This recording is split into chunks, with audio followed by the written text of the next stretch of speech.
Le temps a passé, mais Maillet ne veut pas oublier. Longtemps tue, l'histoire du massacre de 124 habitants du village il y a 80 ans par les nazis est aujourd'hui remise sur le devant de la scène. Et c'est peut-être en partie grâce au ténor du barreau tourangeau Marc Morin. L'avocat a représenté pendant une dizaine d'années les survivants de ce drame auprès de la justice allemande. Une enquête classée sans suite, faute d'aveu, mais qui a tout de même pu révéler qui étaient les coupables, des nazis du 17e bataillon de SS basé à Châtellerault. Ce qui était passionnant pour moi, l'avocat, c'est qu'on était entre le droit pénal et l'histoire. Il n'y a pas eu d'identification des auteurs, mais c'était aussi un besoin de mémoire. Ça a été un travail important, mais passionnant.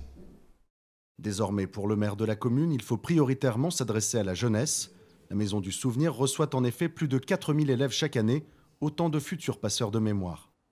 Ce seront peut-être les premiers témoins, c'est peut-être eux qui témoigneront auprès de leurs parents, ou parents, pour faire connaître ce lieu, finalement, puisque certains n'ont pas eu l'opportunité ou la volonté de visiter ces lieux.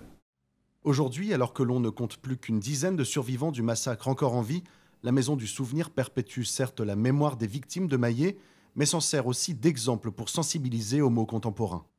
Maintenant, on a quand même pris le parti aussi depuis quelques années d'avoir une réflexion plus générale sur le massacre de Maillet. C'est-à-dire que oui, se souvenir de ce massacre, mais du coup aussi avoir en tête qu'est-ce que l'on peut en tirer. Réfléchir aux mécanismes et aux processus qui ont amené une telle violence, réfléchir aux résonances contemporaines de ces phénomènes-là.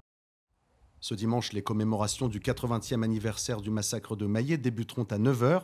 Survivants, officiels et curieux pourront assister à une messe, à l'inauguration d'un arbre de la paix et à des cérémonies d'hommage.